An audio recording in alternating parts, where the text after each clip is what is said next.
மும்மொழி கொள்கையில் வந்து கேட்டினா குறிப்பிட்டு இந்தியை திணிக்காமல் நீங்கள் மும்மொழி கொள்கைன்னா அது வந்து மக்களுடைய சாய்ஸ், அது மாணவருடைய சாய்ஸாக கூட அதை விடலாம். ஆனால் நீங்கள் வந்து கேட்டால் குறிப்பிட்டு இந்தியை திணிக்கிறதுக்காக நீங்கள் பண்ணிங்கன்னா அதை வந்து எதிர்க்கக்கூடிய சூழல் வருது. இந்தியை வேணுன்றவங்க படிச்சுக்கலாம். ஆனால் நீங்கள் மும்மொழி கொள்கைன்ற முறை கேட்டால் மறைமுகமாக அவன் கேட்டால் தாய்மொழியை அழிக்கிற வேலைன்னாங்க அது யாருமே ஏற்றுக்க மாட்டாங்க. நீங்களே ஏற்றுக்க, நானும் யாருமே ஏற்றுக்க மாட்டாங்க. சிபிஎஸ்சி ஸ்கூலில் பெரும்பாலும் பிள்ளைகளை படிக்க வைக்கிறாங்க, அங்கே மும்மொழி கொள்கை தான் இருக்குது. இங்கே பல பேர் எதிர்க்கிற அரசியல்வாதிகளுடைய பிள்ளைகள் வந்து எங்கே படிக்கிறாங்கன்னு பாருங்கள். ஏன் இங்கே எதிர்க்கிற அரசியல்வாதிகளை நடத்துகிற ஸ்கூலை பாருங்கள். ஒரு சுயநினைவோட ஒரு கருத்து சொல்லுங்கன்னா நாகரிகமற்றவர்கள் நீங்கள் சொல்லும்போது நீங்கள் எங்கே ரோட்டில் பேசுகிறீங்க, இல்லை பிளாட்ஃபார்மில் இருந்து பேசுகிறீங்க, நீங்கள் சொல்லுங்கள். பார்லிமெண்ட்டில் பேசுகிறீங்கன்னா கரெக்டாக பொறுப்பாக இருக்கணும்ல.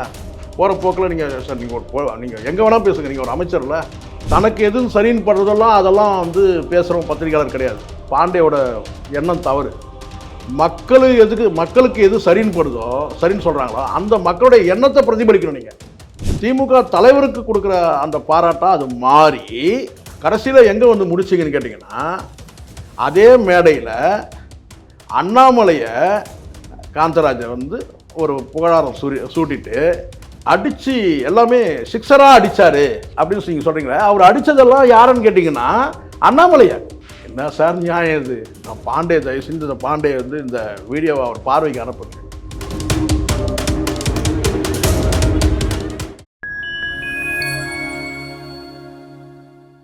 ஃபைன் டைம் வாய்ஸ் நேயர்களுக்கு வணக்கம். நான் உங்கள் சங்கீத் குஹன். நம்ம சிறப்பு நிகழ்ச்சியில் நம்மோடு இணைந்திருக்கிறார் பத்திரிகையாளர் சேகுவரா ஜெய்சங்கர் அவர்கள். வணக்கம். வணக்கம். மத்திய கல்வித்துறை அமைச்சர் தர்மேந்திர பிரதான் அவர்கள் வந்து பார்லிமெண்ட்ல பேசும்போது பிஎம் ஸ்ரீ திட்டத்தில் வந்து கையெழுத்து போட தமிழ்நாடு அரசு தயாராக இருந்துச்சு, அப்புறம் ஏன் வந்து கடைசி நேரத்தில் யூட்டன் அடிச்சிங்க, அப்போ உங்களை யாரு வந்து போட வேணாம்னு சொன்னது, அது மாதிரி கொஞ்சம் கேட்டிருக்கிறாரு.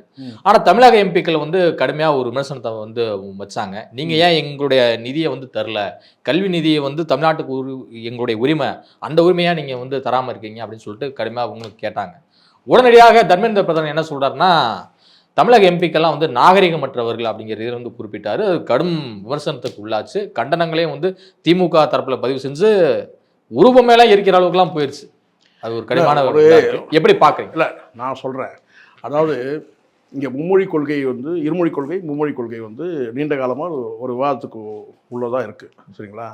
இப்போது இந்த இடத்துல வந்து இருமொழி கொள்கையில் வந்து இவங்க வந்து மும்மொழி கொள்கையில் வந்து இவங்க இரட்டை வேடம் போடுறாங்க. இருமொழி கொள்கைன்றதை வந்து இவங்க வந்து தகர்க்கிறதுக்கு காரணமே என்ன கேட்டால் ஹிந்தியை திணிக்க போகிறாங்கன்ற மாதிரி தான் சர்ச்சைகள் தொடர்ச்சியாக போயிட்டுருக்கிறத நம்ம பார்க்குறோம். சரியா? இப்போ இந்த இடத்துல வந்து கேட்டிங்கன்னா இவர் சொல்லக்கூடிய வந்து வார்த்தை பிரயோகம் முதல்ல நான் சொல்கிறேன். நீங்கள் அந்த மும்மொழி கொள்கையை வந்து ஏற்கலைன்னா நிச்சயமாக நாங்கள் வந்து அதுக்கான எது நடவடிக்கை நாங்கள் நிதியை கொடுக்காம நிறுத்துவோன்னு சொன்னாங்க. பார்த்தீங்களா? அப்போவே தெரிஞ்சிடுச்சுன்னு கேட்டால் இவங்க வந்து பிஜேபி வந்து குறைஞ்சபட்சம் தேசப்பற்றுனா எல்லா மாநிலங்களையும் வந்து பார்த்திங்கன்னா அவங்களுடைய உணர்வுகளையும் மாநில மக்களுடைய உணர்வுகளை மதிக்கிறது தான் தேசப்பற்று. நீங்கள் வந்து குறிப்பிட்டு வந்து கேட்டால் ஒரு அஜெண்டாவோட செயல்பட்டு அந்த அஜெண்டாவை நீங்கள் ஏற்றுக்கலைன்னா உங்களுக்கு கொடுக்க வேண்டிய நிதியெல்லாம் நான் கட் பண்ணுவோன்னு சொல்கிறதுலாம் ஒரு மிரட்டல் போக்கு தானே இது. ஒரு மாநில மக்களுடைய உணர்வுகள் வந்து பார்த்தீங்கன்னா மெஜாரிட்டி எதுன்றதெல்லாம் நீங்கள் பார்க்குறது செகண்ட் சார். அது இருமொழி கொள்கைக்கு மெஜாரிட்டி மக்கள்கிட்ட ஆதரவு இருக்கா இல்லையான்றதுலாம் செகண்டு. நானே கூட நான் சொல்கிறேன், மும்மொழி கொள்கையில் வந்து கேட்டினா குறிப்பிட்டு இந்தியை திணிக்காமல் நீங்கள் மும்மொழி கொள்கைன்னா அது வந்து மக்களுடைய சாய்ஸ், அது மாணவருடைய சாய்ஸாக கூட அதை விடலாம். ஆனால் நீங்கள் வந்து கேட்டால் குறிப்பிட்டு இந்தியை திணிக்கிறதுக்காக நீங்கள் பண்ணிங்கன்னா அதை வந்து எதிர்க்கக்கூடிய சூழல் வருது. இந்தியை வேணுன்றவங்க படிச்சுக்கலாம். ஆனால் நீங்கள் மும்மொழி கொள்கைன்ற முறை கேட்டால் மறைமுகமாக அவன் கேட்டால் தாய்மொழியை அழிக்கிற வேலைன்னாங்க அது யாருமே ஏற்றுக்க மாட்டாங்க. நீங்களே ஏற்றுக்க, நானும் யாருமே ஏற்றுக்க மாட்டாங்க. இங்கே வந்து ஒரு மும்மொழி கொள்கையால் வந்து ஒரு தாய்மொழியே அங்கே வந்து அழியுது, இல்லை அது வந்து புறந்தள்ளப்படுதுன்னா கண்டிப்பாக நம்ம வந்து அதை வந்து எதிர்ப்போம். இங்கே மக்கள்கிட்ட வந்து ஒரு தெளிவான ஒரு வந்து பார்த்தீங்கன்னா ஒரு என்ன சொல்கிறேன் ஒரு கணக்கெடுப்பு கூட நீங்கள் அரசு நடத்தலாம். மக்களுக்கு இது தேவை, இங்கே அரசியல் கட்சிகள் மட்டுமே இந்த இருமொழி கொள்கையை ஆதரிக்கிறாங்களா, மும்மொழி கொள்கையை எதிர்க்கிறாங்களான்றத ஒரு என்ன சொன்னால் ஒரு வகையான எதுக்கும் நீங்கள் வந்து இந்த எலெக்ஷனுக்காக கணக்கெடுக்கலாம் பண்ணுறாங்க இல்லையா, அந்த மாதிரி ஒரு வாக்கெடுப்புன்னு நான் சொல்ல மாட்டேன். நீங்கள் வந்து சாதிவாரி கணக்கெடுக்கிற மாதிரி கேட்டால் நீங்கள் வந்து மும்மொழி கொள்கை ஆதரவு இருக்கான்னு சொல்லி மக்கள்கிட்டே டைரெக்டாக கூட வந்து கணக்கெடுப்பு செய்யணுன்றது என்னுடைய பாஜக சார்பில் வந்து சமக்கல்வி சம உரிமைன்னு சொல்லிட்டு 10 லட்சம் பேர் கையில். அதுதான் இங்கே தான் இதுதான் சிக்கல். இது வந்து பார்த்தீங்கன்னா இப்படி பண்ணால் அப்படி தான் நீங்கள் வந்து உங்களுக்கு நீங்கள் ஃபேவராக நீங்கள் எடுத்துப்பீங்க. இதை வந்து அரசே வந்து செய்யணுன்ற நான் இது ஏன் கட்சி எதுக்கு செய்யுது, அரசே செய்யணும். அதை 1 கோடி கையெழுத்து இலக்கு இதை கொண்டு போய் நாங்கள் ஜனாதிபதி சமிட் இந்த மாதிரி இந்த கும்பலில் கோவிந்தாவாயிடும் சார். இதெல்லாம் சொன்னால் அது தப்பாக போகுது. இங்கே இதெல்லாம் வந்து எப்படின்னா, இந்த கும்பலில் வந்து பார்த்தீங்கன்னா கணக்கெடுப்புனா எல்லாரும் ஓடி வந்து கையெழுத்து போடுறான். யார் எங்கே கையெழுத்து போடுறான் என்ன ஏதுன்னு தெரியுமா? தெரியாது. அது ஏதாவது விளக்கம் ஏதாவது இருக்க போதா? கணேசன், குப்புசாமி, ராமசாமி, முனுசாமி இப்படி தான் வரும். வெங்கடேசன் அவன் இப்படி தான் வரும். ஒரு கட்சி தன்னிச்சையாக வந்து மக்கள்கிட்ட போய் கணக்கெடுப்பு பண்ணுறது அது வேறு. ஆனால் வந்து ஒரு அரசே இதை செய்து வச்சுக்கோங்களேன், ஓரளவுக்கு நான் சொல்ல கேட்டால் இப்போ நீங்கள் இந்த ஸ்டேட் கவர்மெண்ட்டை கூட பண்ணட்டும். என்னென்னு கேட்டால் வந்து ஸ்டேட் கவர்மெண்ட்டு சென்ட்ரல் கவர்மெண்ட் சேர்ந்து கூட ஒரு குழு அமைக்கட்டும். இப்போ ஸ்டேட் கவர்மெண்ட் செஞ்சோன்னா அவங்களுக்கு ஆதரவாக செய்கிறாங்க, சென்ட்ரல் கவர்மெண்ட் பண்ணால் அவங்களுக்கு ஆதரவாக செய்கிறாங்கன்னு கேட்டோம். ஒரு தனியாக ஒரு குழு அமைச்சு கூட தாராளமாக அது வந்து மக்கள்கிட்ட நேரடியாக கருத்து கேட்கணும்ல. இப்போ ஒரு ஸ்கூலில் வந்து சிபிஎஸ்சி ஸ்கூலில் பெரும்பாலும் பிள்ளைங்களை படிக்க வைக்கிறாங்க, அங்கே மும்மொழி கொள்கை தான் இருக்குது. இங்கே பல பேர் எதிர்க்கிற அரசியல்வாதிகளுடைய பிள்ளைகள் வந்து எங்கே படிக்கிறாங்கன்னு பாருங்கள். ஏன் இங்கே எதிர்க்கிற அரசியல்வாதிகள் நடத்துகிற ஸ்கூலை பாருங்கள். அவங்க வந்து சிபிஎஸ்சி ஸ்கூல் நடத்திக்கிட்டே ஒரு பக்கம் வந்து எதிர்க்கிறாங்க, இருமொழி கொள்கை ஆதரவாக இருக்கிறாங்க இல்லையா? சொல்கிறேன் நான். இப்போது இதுக்கெல்லாம் ஒரு கிளாரிட்டி வேணும்னு சொன்னால் ஒரு குழு அமைச்சு அந்த குழு வந்து வேணா வந்து கையெழுத்து இயக்கம் நடத்தலாம். 38 மாவட்டங்கள்லேயே மக்கள்கிட்ட போய் ஆமாம் அதை செய்யுங்க. அதை விட்டுட்டுன்னு கேட்டால் ஒரு அரசியல் கட்சி வந்து பார்த்தீங்கன்னா உங்களுக்கு சாதகமான ஆட்கள்கிட்ட போயிட்டு நீங்கள் வந்து கையெழுத்து வாங்கிட்டுன்னு காட்டுவீங்க. அவன் கையெழுத்து போட்டவன் அட்ரஸ் என்ன, ஊர் என்ன, பேர் என்ன ஒன்றும் தெரியாது, அவன் தான் போட்டானான்னு தெரியாது. அதானே வாக்கெடுப்பு முறை சொல்கிறது. ஒரு டாக்குமெண்ட்டாக இருக்கணும், சிஸ்டமேட்டிக்காக இருக்கணுன்ற நான். நீங்கள் யாரும் இங்கே இருக்கிற அரசியல் கட்சியை நம்ம வந்து நம்ப வேண்டாம், அரசியல் கட்சியை நம்ப வேண்டாம், அரசை கூட நம்ப வேண்டாம். மாநில அரசு செஞ்சாலும் சாதகமாக செய்யப்படும், மத்திய அரசு செஞ்சாலும் சாதகமாக. ஒரு தனியாக ஒரு குழு அமைங்க, ஒரு நீதி அரசர் தலைமையில் கூட ஒரு குழு அமைச்சு அந்த குழு வந்து பார்த்தீங்கன்னா அந்த வேலையை செய்யட்டும். அதுதானே சரியானதாக இருக்கும். ஒரு அதிகாரப்பூர்வமான ஒரு ஆவணப்படி நீங்கள் வந்து அதை நீங்கள் தயார் பண்ணி அப்போ மக்கள்கிட்ட என்ன ஆதரவு இருக்குன்னு பார்த்து செயல்பட சரியாக இருக்கும். தவிர மற்றபடி ஒரு அரசியல் கட்சியோட கொள்கையை வந்து ஸ்டாண்ட் பண்ணுறதுக்காக ஒரு அஜெண்டாவாக வந்து இதை எடுத்துன்னா இருமொழி கொள்கையை தான் நாங்கள் வந்து ஆதரிப்போம், இதுதான் மக்களுடைய எண்ணம், இதுதான் மக்களுடைய நிலைப்பாடுன்னு சொல்லி எடுக்கிறத என்னால் ஏற்றுக்க முடியல. நான் வந்து இந்தியை எதிர்க்கிறேன், இந்தியை ஆதரிக்கிறேன்றது கிடையாது, மும்மொழி கொள்கை ஆதரவாக இருக்கிறேன் எதிராக இருக்கிறேன்னு கிடையாது. ஒரு பொதுவான பார்வையில் நான் சொல்ல கேட்டேன்னா, மாணவர்கள் என்ன விரும்புகிறாங்க, மாணவர்களை வந்து இப்போ வந்து உருவாக்கக்கூடிய ஆசிரியர்கள் வந்து என்ன விரும்புகிறாங்க, மாணவருடைய பெற்றோர்கள் என்ன விரும்புகிறாங்க அப்படின்றத பார்த்து தான் செயல்படணும். பணம் இருக்கிறவங்க வந்து மும்மொழி கொள்கை படிக்கலாம், பணம் இல்லாதவங்க இருமொழி கொள்கையை தான் படிக்கணுன்றதுலாம் நியாயமாக இருக்கிறது தான் எனக்கு தெரில. அதுக்கப்புறம் வந்து இது சம்மந்தமாக ஒரு சர்ச்சை வரும்போது ஒரு அமைச்சர், ஒரு பொறுப்பான அமைச்சர், மத்திய அமைச்சர் வந்து கேட்டால் வந்து நாகரிகமற்றவர்கள்னு சொன்னால் என்ன சொல்ல வராரு? காட்டு மிராண்டிகள் சொல்ல வராரா? அப்போது வந்து மத்திய அரசு ஒரு திட்டத்தை கொண்டு வருது, அந்த திட்டத்தை வந்து ஏற்றுக்கலைன்னா அவங்கெல்லாம் நாகரிகமற்றவர்கள். அப்போ அதனுடைய பொருள் என்ன? நாகரிகமற்றவர்கள்னா காட்டு மிராண்டிகள் தானே சொல்லுது. தமிழக எம்பிக்கள் அப்படின்னு குறிப்பிடும்போது ஒட்டுமொத்தமாக அது தமிழக அப்படி சொல்லக்கூடாது சார். நீங்கள் நாகரிகமற்றவர்கள் நீங்கள் எப்படி சொல்லுவீங்க? நீங்கள் ஒரு கருத்து சொல்லுவீங்க சார், இப்போ பதிலுக்கு நாமளும் சொன்னோம்னா அப்போ இந்த 40 எம்பி சேர்த்து சொல்ல முடியல, அந்த அமைச்சரே சொல்ல முடியல. தர்மேந்திர பிரதான் வந்து ஒரு நாகரிகமற்ற ஒரு அமைச்சருங்க அப்படி சொன்னால் எப்படி இருக்கும்? மோடி சொன்னால் எப்படி இருக்கும்? நேரம் அங்கே போயிடும். அதான் வருத்தம் தெரிவிச்சிட்டார்ல. அதுதான் சார். இங்கே பேசிட்டு ஒரு பதிவாயிட்ட பிறகு அது சர்ச்சையான பிறகு வருத்தம் தெரிவிக்கிறோம், மன்னிப்பு கேட்குறன்றதுலாம் என்ன சரியாக இருக்கும் சொல்லுங்கள்?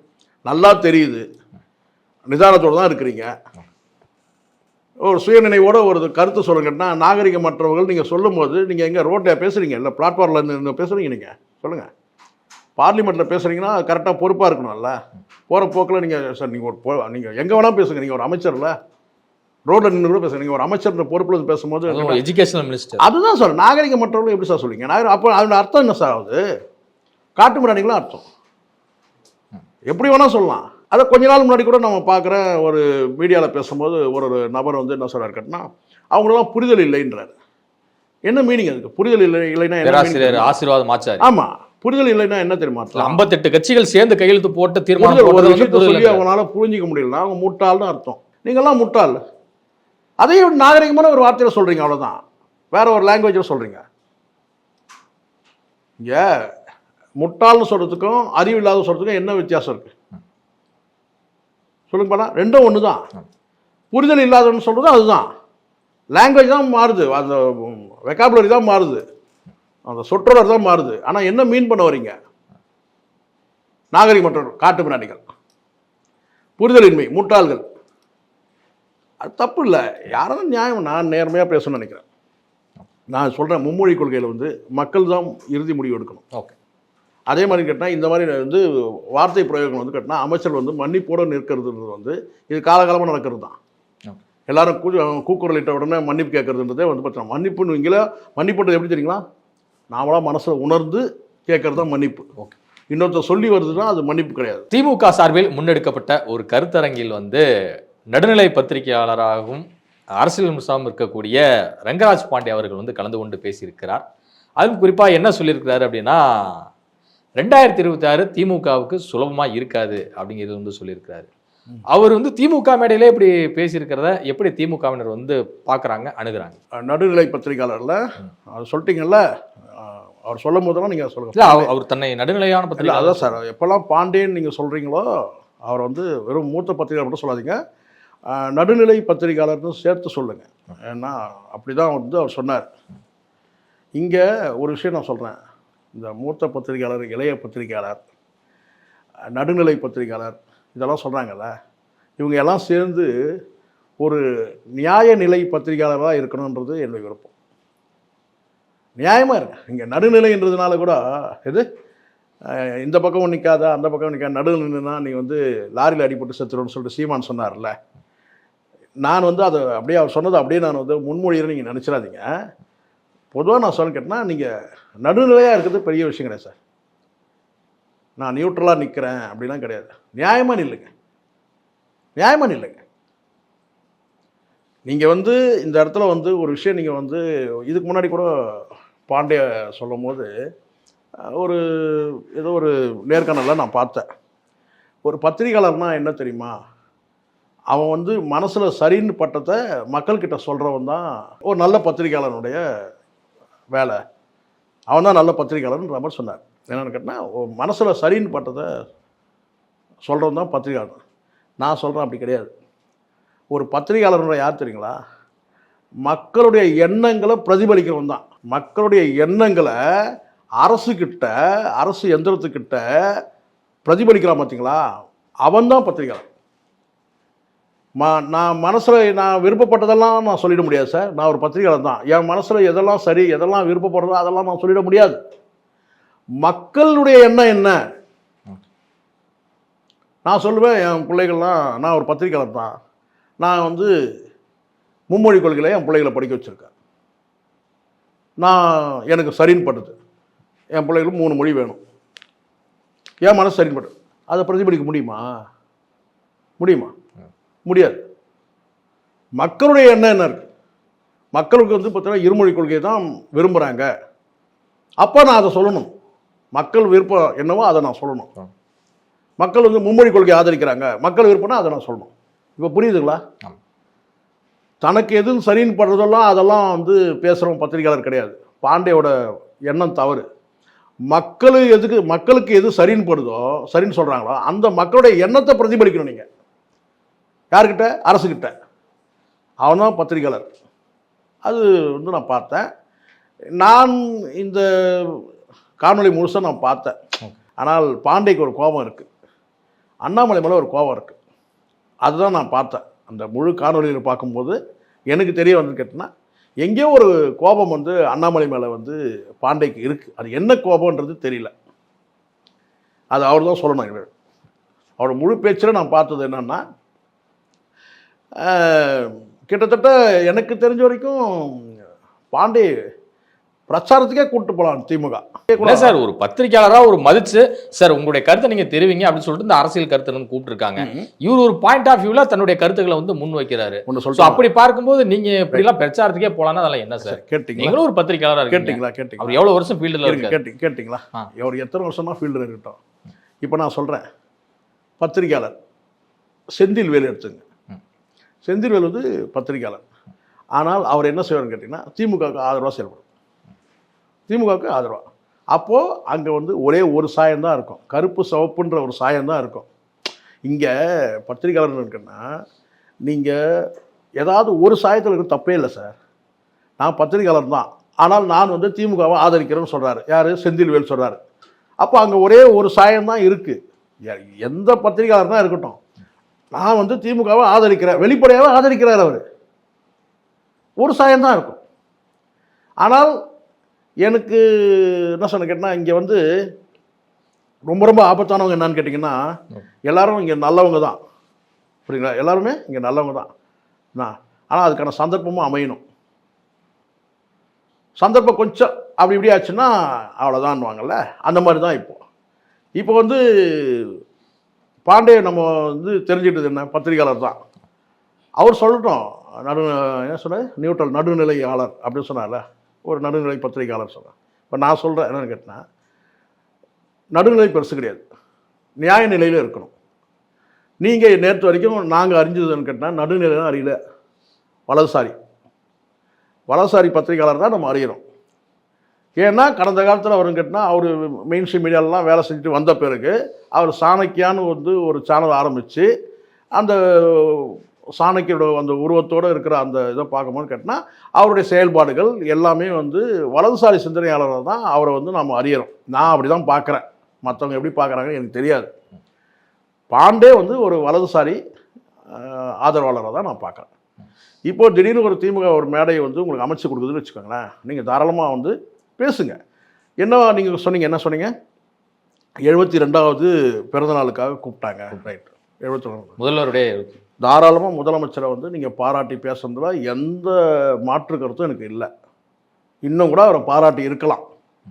அந்த பாராட்டு முதலமைச்சருக்கு நீங்கள் கொடுக்குற அந்த பாராட்டாவே இருக்கணும். திமுக தலைவருக்கு கொடுக்குற அந்த பாராட்டாக அது மாறி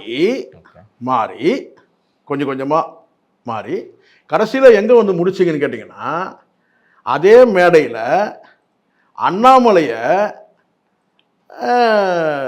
வந்து திரு காந்தராஜ் அவர்கள் வந்து அவருடைய பாணியில் சொன்னால் பெஸ்ட்டு யூடியூபர் காந்தராஜை வந்து ஒரு புகழாரம் சூட்டிட்டு அடித்து எல்லாமே சிக்ஸராக அடித்தார். என்ன சார் நியாயம் இது? நான் பாண்டே தயவு செஞ்சு இந்த பாண்டே வந்து இந்த வீடியோவை அவர் பார்வைக்கு அனுப்புங்க. நியாயமா இது? நான் கேட்குற முதல்ல, பெஸ்ட்டு யூடியூபர்னு நீங்கள் சொல்கிறீங்கல்ல, எவ்வளோ புகழ்ந்தீங்கல்ல, நீங்கள் உங்கள் வார்த்தையை நான் எடுத்துக்கிறேன். பெஸ்ட்டு யூடியூபர் நீங்கள், 1 லட்சம் வியூஸ் வருது, நீங்கள் எல்லாம் கரெக்ட், நீங்கள் சொல்கிறதெல்லாம் கரெக்டு. ஆனால் அவருக்கு ஒரு சிக்கல் வந்தது இல்லை, அவருக்கு ஒரு சிக்கல். சக யூடியூபரா அல்லது சக பத்திரிகையாளரா, பத்திரிகையாளரை விட்டுருங்க, ஏன்னா அவர் வந்து காந்தராஜ் பத்திரிகையாளர் கிடையாது, யூடியூபர். நீங்களும் ஒரு யூடியூபர் தானே. இப்போ பத்திரிகையாளராக இருந்தால் கூட நீங்களும் ஒரு யூடியூப் தான் நடத்துறீங்க இல்லை? அப்போ ஒரு யூடியூபருக்கு இன்னொரு யூடியூபர் வந்து ஏதாவது நீங்கள் ஒரு ஆதரவு குரல் கொடுத்தீங்களா? அவங்க மேலே ஒரு வழக்கு போட்டு அந்த வழக்கு சம்மந்தமாக போகும்போது ஏங்க ஒரு நல்ல விஷயம் தானே சொன்னாங்க, ஏங்க அவர் நியாயமான விஷயத்தை தானே சொல்கிறாரு, ஒரு வார்த்தை. இப்போ என்ன சொல்கிறீங்கன்னு கேட்டால் சிக்ஸர் அடித்தாருன்றீங்க. ஆனால் அந்த மேடையில் அவர் பேசுறது தான் நீங்கள் சொல்கிறீங்க சிக்ஸர் அடித்தார். கடைசியாக முடிக்கும் போது அவர் மேடையில் நீங்கள் சொல்கிறீங்க சிக்ஸர் அடித்தாருன்றீங்க. அவர் பேசின வார்த்தை என்னன்னு கேட்டால், அந்த மேடையில் வந்து பேசுனது மும்மொழி கொள்கை சம்மந்தமாக பேசினார். அதுக்கு நீங்கள் ஏதாவது கவுண்டர் கொடுத்தீங்களா? அதுக்கு எதுவும் கவுண்டர் கொடுக்கவே இல்லை, பதில் கொடுக்கவே இல்லை, ரைட். நீங்கள் அது வந்து கொடுக்கணும்னு கட்டாயம் கிடையாது. ஆனால் அதுக்கு பிறகு என்னன்னு கேட்டால், அவர் சொல்லக்கூடிய சில வார்த்தைகள் உங்களுக்கு தெரியும். அவர் வந்து ஒரு அண்ணாமலையை சொல்லும்போது லூசுன்னே சொல்கிறாரு. உச்சபட்சமாக அங்கே டெல்லியில் இருக்கிற அங்கே அரசியல், டெல்லி அரசியலும் இங்கே இருக்கிற தமிழ்நாடு அரசியலில் பிஜேபி அரசியலுமே அவர் வந்து சாடுறார். யார்? காந்தராஜ். அது சரி தவறுன்றது வேறு விஷயம் சார், அது நம்ம பேசுவோம். ஆனால் இங்கே பாண்டேவுடைய அந்த என்ன சொல்லுங்க, அந்த அணுகுமுறை மட்டும் சொல்கிறேன். அந்த மேடையில் நீங்கள் சிக்ஸராக அடித்தார் அப்படின்னு நீங்கள் சொல்கிறீங்களே, அவர் அடித்ததெல்லாம் யாருன்னு கேட்டிங்கன்னா அண்ணாமலை அடித்ததை வந்து நீங்கள் வந்து சிக்ஸர் அடித்தாருன்னு பேசுகிறீங்களே, நீங்கள் என்ன சார் நீங்கள்? நியாயமா? எனக்கு பாண்டே மேலேயும் எனக்கு எதுவும் கிடையாது, எனக்கு காந்தராஜ் மேலேயும் எதுவும் கிடையாது. காந்தராஜ் ஒரு சக யூடியூபராக வந்து நான் வந்து காந்தராஜை வந்து நான் ஆதரிக்கிறேன், அவருடைய பேச்சுக்கள் கருத்துக்களை வந்து நான் மதிக்கிறேன், என்ன சொல்கிறேன்னா பாராட்டுறேன், அது வேற. ஆனால் இந்த மேடையில் நடந்த விஷயம் என்ன நீங்கள் சொல்லுங்கள். இங்கே ஒரு யூடியூப் வியாபாரி மாதிரி பேசக்கூடாது. அவருக்கு வந்து லட்சக்கணக்கில் வியூஸ் வரும். இங்கே சிக்கலே அதுதான். இங்கே பல வந்து என்ன சொன்ன வலதுசாரி சார்ந்தவங்களும் சரி, இடதுசாரி சார்ந்தவங்களும் சரி, ஒரு வியாபாரத்துக்காக வந்து பேசக்கூடாது. அது தொழில், அது வேற. யூடியூப் நடத்துறது தொழில், அது வேற. இங்கே நீங்கள் ஒரு கொள்கை அடிப்படையில் நீங்கள் வந்துட்டீங்கன்னு வச்சுக்கோங்க, நீங்கள் எப்படி நீங்கள் உங்களை அடையாளப்படுத்தி வலதுசாரி சிந்தனையாளர் தான் நீங்கள் அடையாளப்படுத்திருக்கீங்க. பாண்டேவை அப்படி தான் அறியப்படுறோம். ஆனால் தான் அவங்களே அதை சொல்கிறாங்க. மாற்று கருத்துள்ளவர்கள் மாற்று சிந்தனையாளர்கள் சொல்லி தான் அங்கே மென்ஷன் பண்ணுறாங்க. நீங்களே சொல்கிறீங்க. உங்களை அடையாளப்படுத்தும் போது கேட்டால் வந்து நீங்கள் சொல்கிறீங்க, என்னை அழைச்சது கூட இதுக்காக தான் என்னை அழைச்சாங்கன்னு கூட நீங்கள் அங்கே பேசுறது நம்ம பார்க்குறோம். ஆக மொத்தம் என்னென்னு கேட்டிங்கன்னா, அங்கே உட்காந்துருந்த அத்தனை பேரும் இடதுசாரி சிந்தனையாளரான்றது ஒரு கேள்வி இருக்குது. ஆனால் அதை தாண்டி நான் என்ன கேட்குறேன்னா, நீங்கள் உங்களை அடையாளப்படுத்தி வலதுசாரி சிந்தனையாளராக நீங்கள் அடையாளப்படுத்திருக்கீங்க. அங்கே வந்து நீங்கள் பேசும்போது அண்ணாமலை குறித்து பேசுகிறாரு. முழு காணொலி நீங்கள் பார்த்தீங்கன்னா வந்து காந்தராஜ் வந்து கேட்டிங்கன்னா உங்களை வந்து நம்ம லாங்குவேஜ் சொன்னால் பின்னி படம் எடுக்கிறாரு. ஆனால் அந்த இடத்துல நீங்கள் வந்து என்ன சொல்கிறீங்க, சிக்ஸர் அடித்தார், நீங்கள் அப்படியே புலகாங்கி தான் அடைகிறீங்க. யார்? பாண்டே. இது என்ன நியாயம்னு கேட்குறேன் நான். இதை தாண்டி நீங்கள் வந்து ஒரு முதலமைச்சர் நீங்கள் வாழ்த்து தெரிவிக்கிறீங்கன்னா அது ரைட். முதலமைச்சரை கடந்து நீங்கள் வந்து திமுக தலைவரை நீங்கள் வந்து வாழ்த்து சொல்கிறீங்களா, அதுவும் கூட ரைட். ஆனால் அதுக்கப்புறம் நீங்கள் கூட்டணி பற்றி பேசும்போது கிட்டத்தட்ட ஒரு பிரச்சார பீரங்கி மாதிரி பேசுகிறீங்க. கூட்டணி வந்து வலுவாக இருக்குது, அங்கே பிளவுப்பட்டிருக்கு. அங்கே எங்கே சார் ஒன்றா சேர்ந்தது? பிளவுப்படலை சார், அங்கே இன்னும் ஒன்றாவே சேரல. நல்லா புரிஞ்சுங்க. இல்ல எடப்பாடி பழனிசாமி அவர்கள் 6 மாசம் இருக்கு சார். ஏன் இப்ப அவசரப்படுறீங்க அப்படிங்க? 6 மாசம் இருக்கட்டும், 1 வருஷம் இருக்கட்டும், 2 வருஷம் இருக்கட்டும் சார். இவர் சொல்லக்கூடிய வார்த்தை என்ன கேட்டா, இங்க எல்லாம் ஒற்றுமையா இருக்கிறாங்க, அங்க எல்லாம் பிளவுபட்டு இருக்கிறாங்கன்னு சொல்றாரு. அங்க ஒன்னாவே சேரலையே. ஒன்னா சேர்ந்தானே பிளவுபடுறதுக்கு. அங்க வந்து பாத்தீங்கன்னா என்டிஏல ஒரு அணி இருக்கு, விஜய் வந்து தனியா வந்து இருக்கிறாரு, எடப்பாடி இருக்கிறாரு. அங்க இவங்க எல்லாம் ஒன்னா சேர்ந்து இருந்தாங்கன்னா, சேர்ந்து பிரிஞ்சிருந்தாங்கன்னா சொல்லலாம், நீங்க பிளவுபட்டாங்கன்னு சொல்லலாம். இன்னும் சேரவே இல்லை. அதுக்குள்ள நீங்க எப்படி அவங்கள பலவீனமா நீங்க நினைக்கிறீங்க? அதுக்கப்புறம் நீங்களே ஒரு டேட்டு சொல்றீங்க, 6 மாசம் இருக்குன்னு சொல்லியிருக்கிறாருன்னு சொல்லிட்டு. நான் என்ன சொல்றேன்னா, இங்க நீங்க பேச வந்ததுன்னு கேட்டீங்கன்னா, பிறந்த நாள் பேசுங்க, முதலமைச்சரை வாழ்த்துங்க, அதெல்லாம் பண்ணுங்க. ஒரு கட்டத்துக்கு மேல நீங்க வந்து இந்த அதனால தான் நான் சொல்றேன், கிட்டத்தட்ட ஒரு எனக்கு அந்த ஒரு செகண்ட் எனக்கு செந்தில் வேலை பார்க்குற மாதிரியே இருந்துச்சு. யார? பாண்டேவை. ஐயா ஒரே ஓவர் நைட்டு பாண்டேவை வந்து செந்தில் வேலை ஆக்கிட்டாங்க. அப்படிதான் நான் பார்த்தேன். இப்போ புரியுதுங்களா? ஏதாவது ஒரு சாயம் திமுகனா திமுக சாயம் பூசிக்குங்க, தப்பே கிடையாது. இல்லைன்னா பிஜேபி சாயம் பூசிங்க. இந்த மேடையில் ஏறும்போது நான் இந்த திமுக காரனாக மாறிடுவேன், பிஜேபி மேடையில் என்ன நான் பிஜேபி காரனாக மாறிடுவேன். எப்படி கரெக்டாக இருக்கும் சொல்லுங்கள்? அங்கே எனக்கு தெரிஞ்ச வரைக்கும் அண்ணன் நக்கீரன் கோபால் கூட கொஞ்சம் ரொம்ப அடக்கி தான் வாசிச்சார், நான் பார்த்தேன். நக்கீரன் கோபாலாக இருக்கட்டும், ஒரு மூத்த பிரியனாக இருக்கட்டும், எல்லாருமே சொல்கிறேன். நீங்கள் சொன்ன ராம் ஒரே போடு போட்டார். என்னன்னு கேட்டேன், பாண்டவே சொல்லிட்டாருட்டார். என்ன சார் இது? நான் வந்து பாண்டேவனை வந்து எனக்கு என்ன சொன்ன, அவரை வந்து நான் வந்து இறக்கி பேசணுன்ற அவசியம் இல்லை.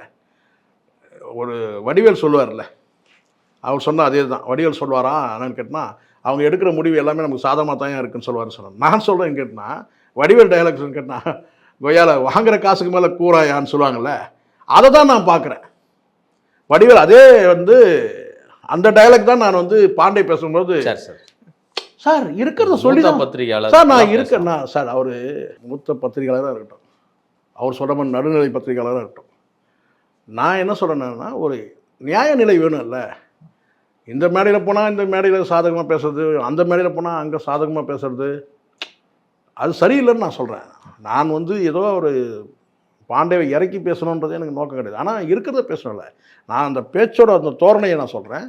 கடைசியாக வந்து ஒரு குறிப்பிட்ட ஒரு அரசியல் கட்சி தலைவரை வந்து வார்த்தைகளால் கொஞ்சம் வந்து வேகம் எடுத்து பேசின அந்த வார்த்தைகளை அவர் வந்து பஞ்சில் செஞ்ச இது சாட்டையால் அடிச்சிட்டார், ஒரு லூஸுன்னு கூட சொன்னார். நீங்கள் அதை எப்படி சிக்ஸர் அடித்தார் நீங்கள் சொல்லுவீங்க? அது நியாயமாக இல்லைல்ல? நான் சொல்கிறேன், முதலமைச்சரை நீங்கள் தாராளமாக பாராட்டலாம் சார், பாராட்ட தகுந்தவர் தான் முதலமைச்சர். ஆனால் அதே சமயத்தில் இன்னொருத்தரை வந்து இழிவுபடுத்தி பேசுகிற அந்த பேச்சை வந்து சிக்ஸர் அடித்தார்னு பேசுகிறது வந்து மனசாட்சிக்கே விட்டுறேன், பாண்டே மனசாட்சிக்கே. அது நியாயம் கிடையாது. அதுதான் நான் சொல்கிறேன். இங்கே யாரையும் தூக்கணும், யாரையும் இறக்கணுன்ற எண்ணம் எனக்கு கிடையாது. ஆனால் நியாயமாக பேசணும். இதுவரை உங்கள் பல்வேறு கருத்து கொடுப்பேன். நன்றி சார்.